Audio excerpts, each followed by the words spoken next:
when you make a company stop selling a product or change the way a product's labeled because it's defective or has some issues with it that's harming people, and lots of people get real money, not just like coupons. It's not a perfect system of justice, but it's a pretty effective way to hold the pharmaceutical and medical device industry accountable and to really help people. Welcome to the Tip the Scales podcast, where we discuss running and growing your law firm. I'm your host, Maria Monroy, president and co-founder of LawRing. If my voice sounds different, it's because it is. I've been at a conference recording podcasts. I had some speaking engagements, and we've been in really loud environments where we have to scream to be heard. I also wanted to add that I'm going to be doing a solo episode where I focus on the local component of SEO. Just talking about Google My Business. It's now called Google Business Profile. If you guys have any questions regarding local SEO, please either shoot me a DM on Instagram, Maria LawRing, or at tipthescales.podcast, or leave a comment on our YouTube channel so that I can answer your questions during this episode that I'm going to do for you guys, because I get a ton of questions asked all the time. Today, I am joined by Rob Hammers. Rob is a single event and mass tort lawyer out of Atlanta, Georgia. He's just such a cool guy. He actually tries mass tort cases.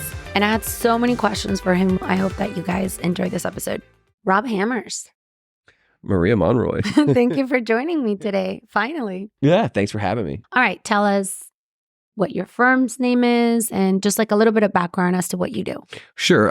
So I'm Rob Hammers. I'm in Atlanta, Georgia, but we have a national practice that does both personal injury and mass torts.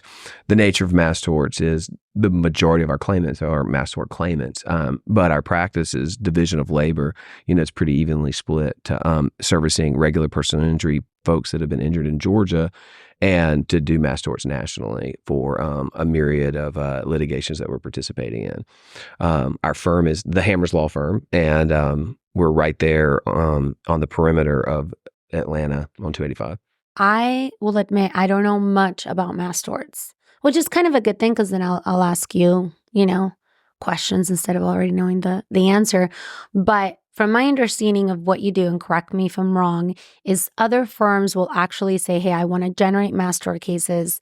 They give you the money, you go and you generate them. For my practice, that's a large way it works, right? So, some firms are completely built on a model of using capital to acquire cases through advertising, and they generate their cases, and their entire operation is mass tort centric. But because I'm so involved in my trial lawyers as an organization in the state of Georgia, and have so many relationships with great trial lawyers who get huge results and have really stellar years, they want to participate in mass torts, but they don't really want to do all of the complicated infrastructure it takes to service the clients. So we co-counsel on them, and we will they'll help me with marketing funds to acquire clients, and we will handle the day-to-day client operation of prosecuting the cases, evaluating the cases, communicating with the client, and doing the legal expertise that's necessary. And if we're ever so lucky to try one of the cases with the partners that I have as co-counsel that do these projects with me, that we would have a really strong trial team. Because I just found out today a very, very, very well-known lawyer, like everybody knows who this person is, since, what did he say to me? He gives you like $1 million a year. Yeah, that's right. I didn't know this. I was like, oh, wow. Yeah, it's pretty cool. I didn't know you were legit. Yeah, I mean, and it's like that's the way you make a business run, right? Because you look out for your friends, you do a really good job, you keep complete transparency, you do a great job for the clients, because it's hard. And mass torts, one of the hardest things to do is to remember that it's to the client, right? They're a human who's been harmed by a product that ordinarily wouldn't get a lawyer's attention, because either the complexity of the causation is so hard, or the cost of the injury isn't enough to support the cost of the case. So they kind of fall out of regular product liability lawsuits. But with the numerosity of claimants all having the same kind of injury, you get an opportunity to really do some good. It's not perfect justice. You're not going to get the giant 8-figure, 7-figure result for somebody who's injured in like a tractor trailer case or a serious premise liability case. But when you make a company stop selling a product or change the way a product's labeled because it's defective or has some issues with it that's harming people, and lots of people get real money, not just like coupons, it's not a perfect system of justice, but it's a pretty effective way to hold the pharmaceutical and medical device industry accountable and to really help people.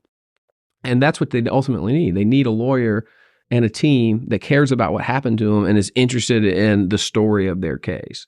But how does it work? Do they tell you like, okay, here's X amount of money I want to invest in this particular mass tort case, or do you decide what you're investing in? Oh, that's a great question. So it depends, right?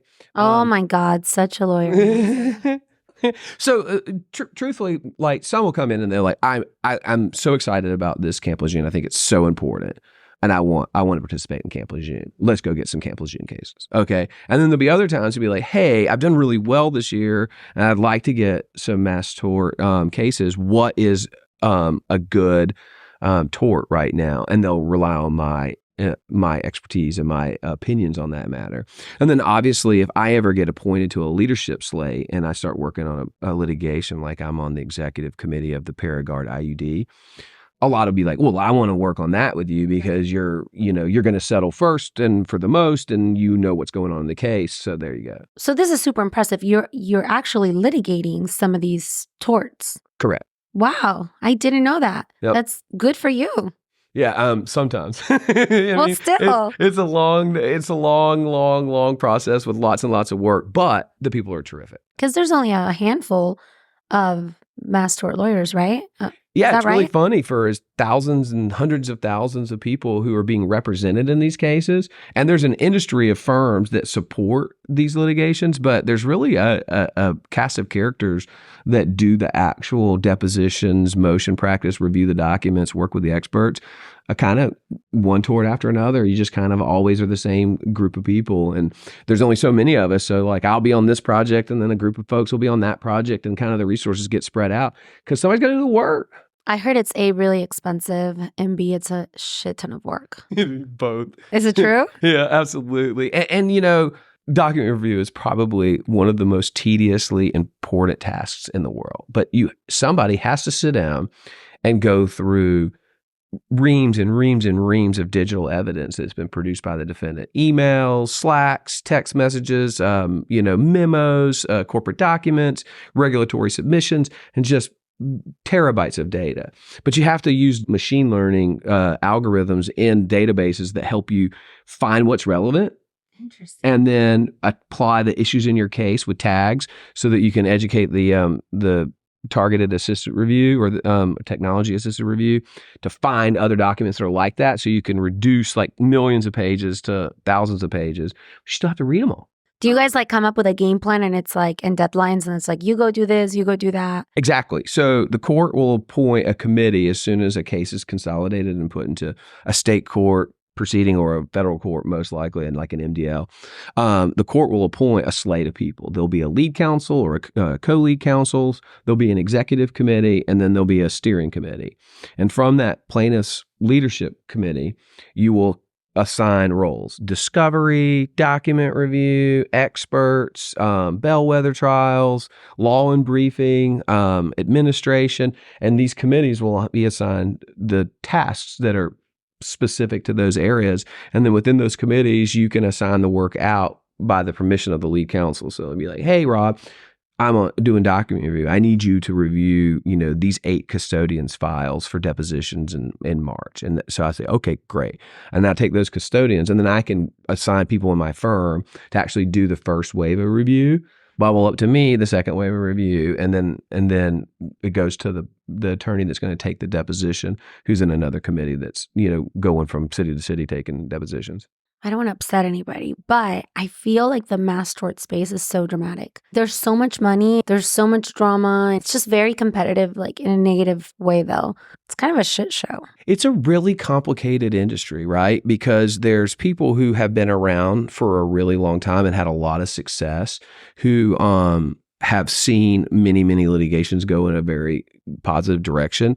And then it's gotten harder and harder. And the more and more people who are getting involved in mass torts because of the availability of marketing enterprises like yours that are doing such a good job of finding claimants, right? Like back in the day, before I was doing it, you could barely find enough claimants that to service before it would settle.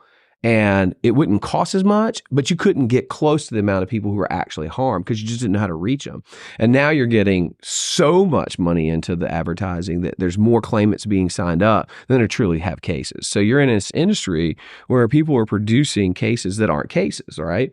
And you do an awesome job at getting people like verified, clear liability, motor vehicle accidents, premises liability, workers' compensation, medical malpractice. And a lawyer that's worth their salt knows if it's a case the day that person calls, and they know they're going to recover for that person or very likely to recover for that person. And mass torts, you got no idea. This is one of the reasons that we don't want to get involved with mass torts, not like generating specific cases. I just feel like it's overly saturated, really competitive, and it just doesn't feel to me like, and I could be wrong, but like the friendliest environment. Like as competitive as like single event is, it's like a whole other universe when you step into the mass tort space. I find it intimidating. Well, I see you there all the time. So I figured, so it's like, I was like, it's like, I don't know anything about this industry, but like I'm everywhere all the time. But you mean mass torts made perfect? Yeah. So that's my conference, or historically it's been the conference where it's just for me to network with other people in our space, other vendors. It's kind of like my fun conference. Mm-hmm. But recently we actually started exhibiting and sponsoring. So like that kind of killed it for me. So now I don't even want to go. Yeah, I don't think it's spring break this year. So I think I'm going to skip it in April, but I'll be there in October. But yeah, there's some genuinely really fun people in mass I'm torts. sure there are. And there's some smart, brilliant lawyers that are doing it the right way. But money is a motivating factor that brings out the worst in people.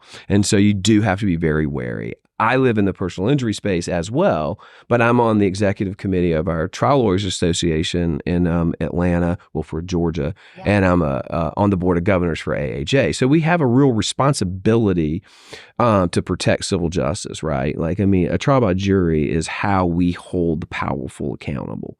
And for me, it's important that like the authenticity that I know and the best trial lawyers, like the one we were talking about, their authenticity and their credibility is what makes our industry so special. And when people diminish that because they're trying to be opportunistic, it hurts us. And you know, the single event personal injury space is guilty too, right? You've got the tacky commercials, you've got the billboards that are salacious. There's the drive to target a demographic that's likely to bring claims and to use jingles and diminish the value of our services. Just to play devil's advocate, I don't mind all that as long as you're taking care of the client. As long as you're doing a good job, right? As long as you do a good job, I don't care how, as long as it's ethical, how you're generating single event cases, it doesn't matter to me if you're putting your face on a bill. It doesn't matter. My annoyance with that world is, are you taking care of the client? I couldn't be more agreeable. It's so true, because if you think about it, like, so let's just compare mass torts and personal injury in the space of like what's wrong with our industry. In the personal injury world, if you're driving a lot of advertising and it's extraordinarily expensive to keep up the position so that you're bringing in the cases, you end up making relationships with physicians that will monetize the cases by doing procedures at rates that help pressure insurance limits. It's not something that I'm a fan of. And it ends up with a legislative problem where we face tort reform backlash because of those type of opportunistic manipulations of the insurance system. And that's a frustration thing. It's like, if you're really good at marketing and you know how to get clients, and then they come in and they're getting the treatment they need, they're getting the policy limits, they have the on notice, they order the open records, and they have actually know what's going on with the client's case and maximize their value, I'm blown away, and I love you. And I know firms like that are mass advertisers, and they're tremendous, and they refer cases to us for litigation, and I adore those. And then others are very frustrating for us. And alternatively, in the mass tort space, we don't have the problem of this like mutually beneficial relationship of, I get somebody who's hurt and I send them to a doctor, and that doctor makes sure that they get the MRI and the physical therapy and the injections. Because you either had the product and it hurt you, or you did. Yeah, you can't manipulate. Right. You're not. So like the problem with mass torts is it's over advertising and you're getting claimants that don't really have cases and you're devaluing the overall litigation. The problem in personal injury is you're getting claims that are less meritorious and you're running up the value of the case in order to make money. And both are lamentations for lawyers who really, really care about what we do and what our industry is about. What do you like more? I like being in trial. Right. So whatever gets me there faster, which would be personal injury. Which is like a kind of funny thing to say because even in PI, like how often do you get to go to trial? You know, it used to be often. I haven't had a trial since 2019. And so I do believe I'll have a really big road construction fatality case that I'll try in July. Super excited. And then next year, we'll have a Paragard bellwether trials. And I have ethylene oxide cases, which is a sterilizing gas that they use to render medical products safe, right? Catheters, thermometers, the tongue depressors, everything, you know. They put it in a gas chamber and they saturate it with this ethylene oxide, and then they scrub it and send it out into the atmosphere. And they say that they don't send out but a small amount that's not harmful to humans. But the EPA did a study over 10 years, and it turns out they actually do cause cancer in higher rates around the plants. And so we've been suing on that case, and we're getting close, and we have our first trial for bellwethers in that litigation next fall. So 2025 should be some really high-profile cases, but I'm hopeful to get some other ones kind of filtered in between then, because I'd love to get back in the courtroom. I mean, if you want to be in the courtroom all the time, no. Criminal defense.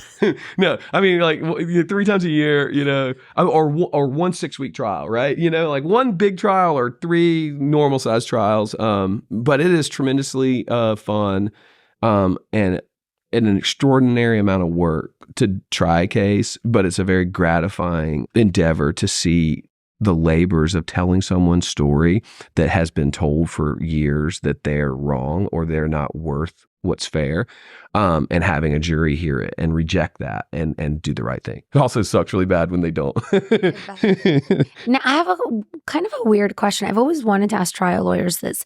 Do you enjoy the prep, or do you just enjoy actually the trial itself? Everything's a kind of a competition and a battle of strategy or will throughout the process, whether it's written discovery, depositions, motion practice, or putting together the story at the end and focus grouping it and witness prep and all that stuff.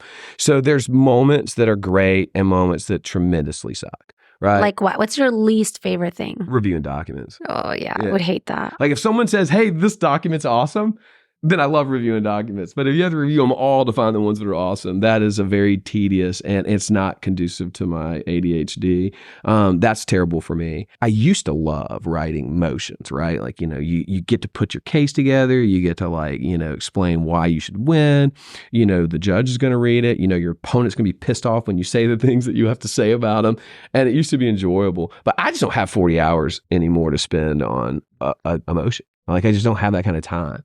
So when I have to do them, because they do come up in cases that I work on, you know, it's a triple day. It's like business of law, business of dad, drafting the motion. And so those are long days. And is it a situation where if you're going to be the one trying the case, your team can't really do these things for you? Like they're all leading up to the trial, right? So you have to be heavily involved, or could somebody else kind of do the grunt work? That's the ultimate question. If you're a good delegator, you should be able to have people on your team that can put together the story for you and synthesize you. But it's so hard. Trial lawyers are good delegators. Sorry, I'm sorry. No, they're not. I just can't imagine that. But some are. Like, you know, like I have some friends in Atlanta that work at a really, really big law firm out of Alabama, and they have a team of lawyers that are, you know, very, very synergistic, and they only handle maybe 30 or 40 cases. So they don't have a high caseload. They just have a high value.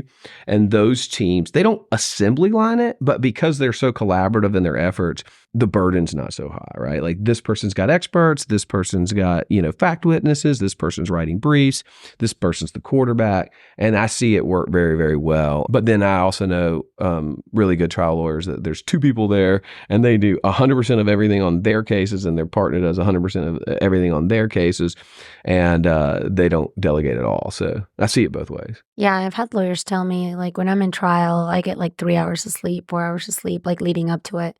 It's just like all I do is like focus on this.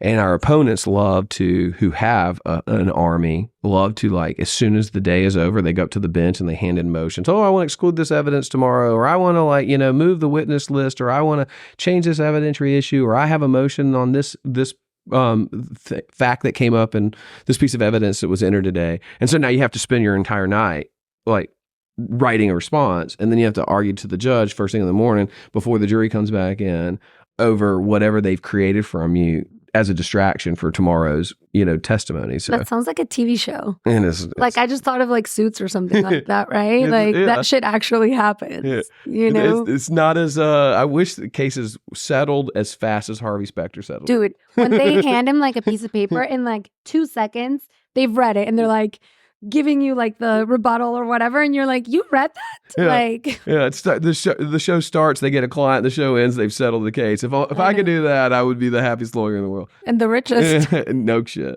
Yeah, no shit. What I love about the whole idea of mass torts, and I don't know if you know this, my husband went to UCLA Law but never took the bar, and I keep telling him, like, you need to take the bar so we can invest in mass torts because it's pre-tax. Right? Right. Like, and only lawyers can do this. That's right. Everybody else can go and invest in the stock market or real estate or whatever, but only lawyers, or I guess maybe Arizona firms or DC firms could, in theory. Traditionally, your answer was absolutely right. Like, only lawyers can share fees with lawyers. It's a requirement of most state bars. Now, in the past several years, Arizona and Utah have expanded how non-lawyers can be partners with lawyers in firms and share fees. But it's a pain in the ass to like get into it. So it's not something that I can just go, like, I can go into Vanguard right now, transfer some money, buy some stocks in like 2 minutes. Right. We can't do that. You can't do that. And the regulatory oversight and the steps that's taken to get involved in a alternative bar structure states program still is uncharted territory. So we don't know where it's going to go. But usually once something's there, it's there to stay and it grows. But for now and for a long time, yes, only lawyers could share fees with lawyers. And what happens is, it's like, if somebody's doing really, really well with your company because you're generating them so much leads because you're so successful at marketing for the law firms that you represent. I love the shout out. Right. So they're doing great, but like, we can't spend any more of this money to increase our market share. You know what happens? Right. I get crazy checks at the end of the year. That's right. Like for next year. Yeah. Right. Like, I'm going to fund got next year's advertising. So many checks. Right.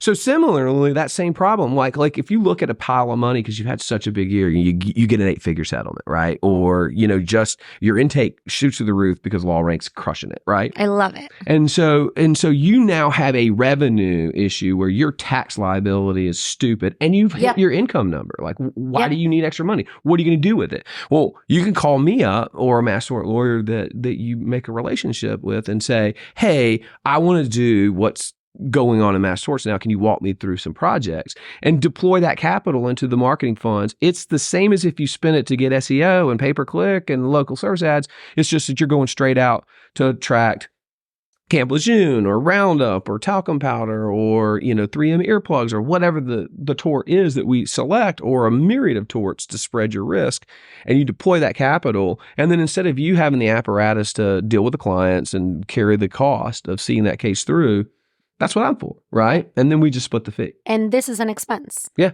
it's just straight off the top line marketing expense for the firm. So it reduces your ordinary income that's taxable to the partners of the firm, and it puts a pipeline of future fees into play. And most of my referral partners just reinvest their proceeds. So like, I settle a tort and I get the fees in. I'm like, do you want your, $1 million? And they're like, no, I don't want it. I want you to redeploy it so that, my 100 that turned out to be $1 million is now going to be 10 million. And I'm like, you're smart. Let's do it. Some people say, give me the money. It's just defense. Where are you? They go buy a car. Right. Okay, wait. Now I want to understand a couple things. Like, what would be the minimum investment that somebody, don't tell me it depends, give me some ranges, that somebody should make? Like if somebody calls you and they're like, hey, I want to invest 10 grand, you'd laugh and hang up, right? I would tell them that you would be better off to do local service ads with that 10 Like grand. you'd be nicer about it. Right. But 50 grand. 50 grand, okay. Because you would get, it depends on the tort, right? Like if you came to me and said, I got 50 grand, I want you to go get Roundup, I'd be like, no, you're going to get 5 cases and a couple of them will be dual reps and they won't qualify. Like you may blow your 50 grand and not see your money. Okay. Now let's say that somebody has $500,000. Mm-hmm. Would you say put it all into one tort? Let's spread it out. From my understanding, the cost of the cases are impacted by how early you get in it, which there's more risk, if I'm correct. Like what would be your recommendation for a strategy? This is a great question. So there's mature torts and there's prospective torts and there's middle of the road, like let's just say in process torts, right? So there's those who have been getting filed or being researched and they're kind of on the horizon. Like Ozempic is a big problem, right? It's being mass advertised as people are using it for weight loss. It's causing problems, and the promotion of it is predatory, and it's creating a toxic environment that's getting people who are very conscious of their image to make a healthcare choice for something that's meant to treat type 2 diabetes, right? Right. I've gone ads for it and I was like, really? Like, I'm trying to gain weight. Like, you got the algorithm wrong here. They spam women, right? They spam women. And if your BMI is high enough, you can get a prescription through telemed, right? And if someone lies to the doctor on telemed, that's on the patient, that's on the claimant, but it's also a problem. And so that's an emerging tort. We don't know where it's going to go. We don't know if it'll ever have any traction as an actually compensable case, but they're super cheap to get because some people are getting this drug and some people are having problems from once they are using it. So you could go out and get a whole bunch of Ozempic for... Are you? I am. Okay. And you can get those cases pretty inexpensively now because so many people are on the drug and so many people are facing adverse events. Because see, like when I asked my financial advisor, and he's actually been on this podcast, you guys should listen to it, Rick Ferry, because he's very different. He doesn't take a percentage. He's listened to it seriously. But what I ask him is like, what do you invest in? Right? Like, where's your money? How would you do this if you were me? Right? Given my age, kids, whatever, right? So I guess I'm curious, like, how do you spend your money on mass torts? Do you diversify? Do you get in early? Do you kind of time it? Perfect. I love that. So it goes right back to your $500,000. Yes, let's use that. So you would want to, like, with that $500,000, you'd want to go and get, like, say they're like $500 to $1,000 a case. With that $500,000, you can get several hundred, right? For just $200,000, $150,000, you can get a pretty good position and acquire quite a few. But then you want some mature torts. They're going to pay faster. They're going to put money back in the person who's investing for the first time is going to see a return, and it's important. Those cases cost a lot more, and there's a higher probability of what we call dual representation, which is really like quadruple representation, meaning what does that mean? Marketers sign up the same person more than once. Oh, yes, I've heard of this. And you know how much clients hate lawyers not calling them? Yep. What they do is they just call the commercial again and say, they'll say they don't have a lawyer, or they don't even know that every firm's individual is representing different people. They think one lawyer's handling all the cases in the country.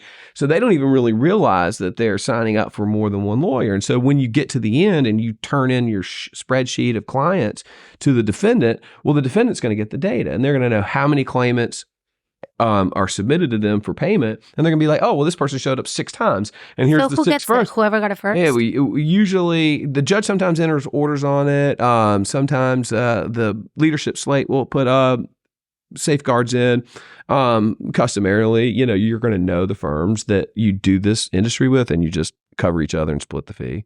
Word of advice would be contact your clients. You talk to your clients all the time. Because then they don't, because they probably think, oh, maybe it didn't go through. Mm-hmm. So they're like, I need to go and submit this again. That's right. Maybe they don't have it. I don't want to miss out. Got to touch them. Text, email, phone call all the time. Where are you? How you doing? Anything changed with your health? Is your address changed? Is your phone number changed? I haven't heard from you. Your mail came back. If you stay in front of them, your loss or your spoilage goes down. People who just disappear and are unrecoverable. But dual reps will happen. But so when you get towards the end of a tort, the case cost goes way up because it's hyper competitive to find whatever's still left in the plaintiff population to still be acquired after all the marketing's been done for so long.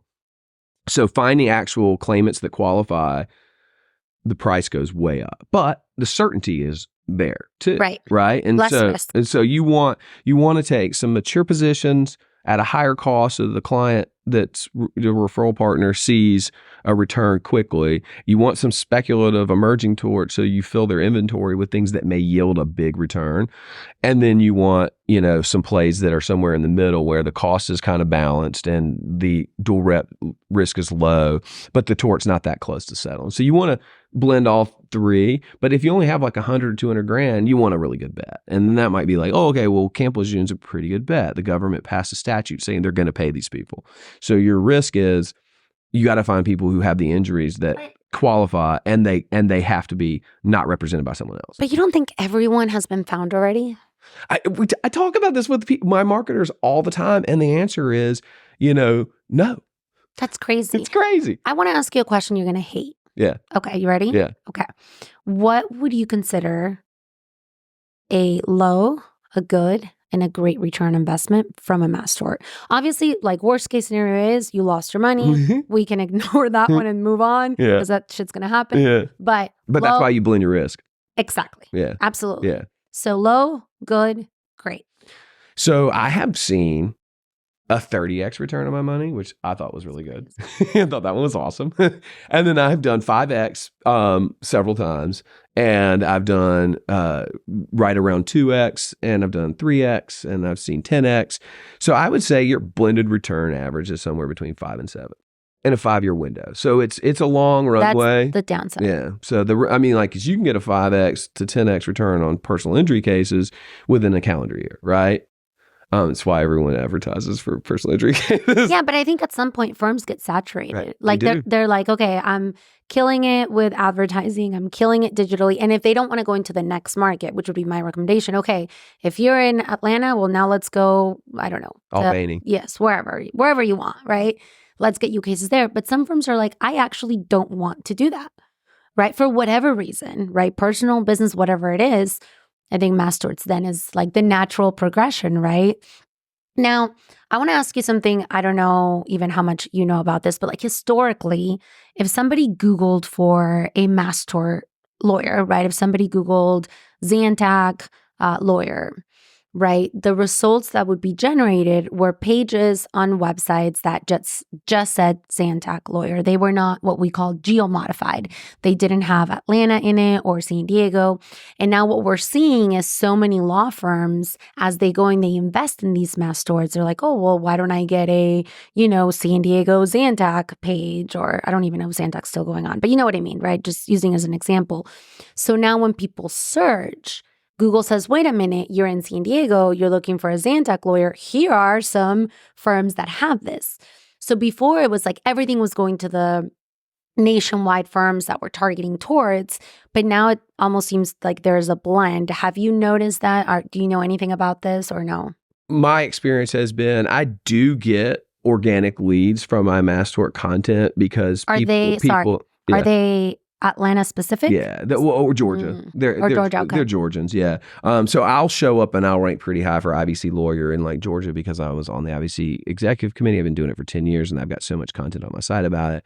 I've showed up in federal pleadings and I've been in trial for one. And so like there's enough Rob Hammer's IBC in the universe that I'll show up, right? That makes sense. Perfect. And so I'll get a handful a year, right? And that happens, but I don't see a wise platform for SEOing out a mass tort because it's so dynamic. You only want it for a certain window of time. Yep. You only need so many cases before you feel like you've hit your capacity of your staffs to do a good job for your client. And since you're pivoting all the time and maybe you're turning it on and turning it off, I find it to be so much more effective to have really, really good specialists that go out and identify clients and sign cases for you, and that your job is to make sure that they meet the criteria you make contact with the client, and that you confirm the qualification and return anything that's not right. And then you do a great job for the client. I think it's so much better to do, but you should still list all your torts on your website,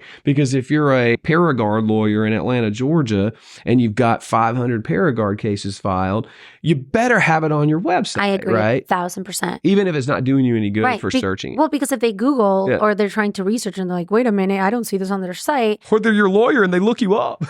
What do you mean? Like I represent them and they get an email from me and they're like, oh, I want to see your website, and it's not on your website. No, that's what I mean. Yeah, that's they're not like, good. wait, you don't handle my case. Right. What the hell? Yeah, what's right. So going then on? they're gonna now go sign up with someone else. Right. Like, that's what you don't want. But I guess my question to you, and I agree with you, right? Like, anytime somebody's like, hey, I want to do SEO for mass torts, I'm like, you could, in theory, if you have a crazy budget. But the problem with it is that you need a website that is generating traffic constantly about current torts. Mhm. And then you need to target the new tort. The moment you like hear that it might be a thing, it's like right then and then we have to target it. So the website in and of itself has to have a lot of authority, a lot of informational content. And then we have to be really quick about the new tort. And we've done it before, actually. And the cost per case is always going to be higher than it would be if you just went to social media. So I'm like, why not just take that money, put it in social media, and just focus on single event for mass tort? Agreed. One more question. What if a firm is generating cases for whatever reason? Like maybe they are putting up these pages that are very localized and doing SEO. So maybe they're not getting a ton of cases, but they're getting cases here and there from their website, or maybe they're reaching out to past clients to get cases, however they're getting them. But they don't want to handle everything you talked about from like contacting the client and all that. Would you take those cases if lawyers wanted to refer them to you, or no? Some of my very, very best referral partners are high volume marketers with top tier positions in the Atlanta market. And because their client profiles are in the thousands or tens of thousands, when they remarket these clients on these torts like 3M earplugs, I mean, how many servicemen have been in a car accident over the last 30 years that are in your database, or Camp Lejeune or stuff like that? Hips, like you get a hip put in because you get a slip and fall, and then 5 years later it goes bad, and then you have a hip case. So I get probably 100 cases a year from referrals from PI firms that just remarket their clients with existing torts, and that's a free case acquisition for them, because they're just remarketing their client database, and then they're sending the case to me directly from sign up, and I'm absorbing all the work and time, and we're collaborating and communicating and keeping up together as a co-counsel, co-responsibility. But that case is always going to qualify. They're always good cases, and those clients don't disappear. They're not going to drop. And they're like tier 1 injuries. Like they're the best of the best. Yeah, they're the best of the best cases. Yeah, we didn't talk about tiers. Are you only going after the top tiers, or you personally say, I'll take any tier? If you're in early and you know what is the big injury, like you're well informed and you're really, really prepared to do it, you can look for the best of the best cases, because they're still out there, right? Tort just started, and it's going to be the highest value cases, and you can just keep your criteria tight and still get a reasonable cost per case. But as the market gets entered and more people compete, that price starts to shoot up, and the ability to actually qualify and confirm that tier 1 injury only starts to become diluted. So you want to blend your profile, and if your cases are so strong that your docket is so valuable and you have no run-of-the-mill cases to blend your average cost down, the defense have a tough time settling with you, because they have to be able to get their settlement approved from their side. Is that a good or bad thing? It's inefficient, and it's also like the way it works, right? I mean, I find this a little bit complex, and I think this is important. This is why it's important that if a single event lawyer wants to get involved in this, they really need to find a partner to walk them through this, because it's such a shiny object, right? Like I said, I'm like, hey, Mariano, go take the bar. So we can do. Like, it's totally a shiny tort, or a shiny object, or I guess a shiny tort, right? But there's like a downside to that, right? Because if you don't know who, like, you don't go through the right vendor, you can end up with a bunch of really low tier cases. You can end up with a lot of cases that drop. And I think that's where it can get really tricky. And then mass tort starts to get a bad reputation. I agree 100%. And one of the symptoms of our problem as an industry is people who come out and engage in this apparatus where there's so many vendors that are promising that they can deliver cases, that lawyers who've had a good year in personal injury think they can do it themselves. They go out and they just go direct to the marketer, and they don't have a litigation referral partner. And what those people will do is they'll say, hey, you should go with one of these like stalwart, long-term, very successful plaintiff firms that's been doing mass torts for decades. And that's all well and good. But those firms have an infrastructure that can only support so much case processing. And so if your case isn't clearly what they're looking for when they get it as an intake, they'll cut it and toss it, and your money just left. And when you have a partner with somebody who's really got a relationship with you and really cares about how you spend your money, they'll filter which marketers do the best job, and they'll make sure that any case that qualifies sees its way to settlement. And so if you just go to a conference and you hand someone $50,000, you are literally playing roulette, right? Because you could get 50 bad cases and end up with no money, or you could get 50 good cases, but a person that's not working them right, and you get a less value. There's so much risk involved because you're going in eyes closed. You're investing with no information. And no matter what, you're going to split the fee. Right. So you're in a way better off going to someone and partnering that you trust, right? You should find somebody in your community of your lawyer networks in your state, or from the relationships you build in these conferences that we go to, and pick a partner that will show you the data, communicate with your clients, and track your ROI. And if you can't get them to give you transparency every quarter, then you got the wrong partner. And because it's mass torts, it doesn't have to be someone in their state, right? No, it doesn't have it. It's just like, I know guys in Atlanta, right, that never want to enter this space, but they want to have as a portfolio object of their practice, and so they trust me. They know. But somebody could call you me. from a different state. Anybody can call me other state. How can they get a hold of you? Give us your email. So my email is rob@hammerslawfirm.com, and my phone number is 770-900-9000. You're not allowed to give out phone numbers here. Oh. I'm just kidding. Okay. I always just tease people that like so easily give out their. Is that your cell phone? No. Oh, okay. Go ahead. No. That's our main line at the office. I'll give you his cell. I have it. Yeah. If you notice, Maria will totally give it to you. But yeah, and you can email me, and then I'll set up a call. We'll do a Zoom. I'll come out and meet you, and we can talk about it. Awesome. Well, thank you so much. This was really I feel like I learned a lot, so I appreciate it. I had a lot of fun. Thank you. All right. Have a great day. Thank you so much to Rob for everything he shared with us today. If you found this story valuable, please share it with someone you want to see succeed. Subscribe so you never miss an episode, and leave a 5-star review. It goes a long way to help others discover the show.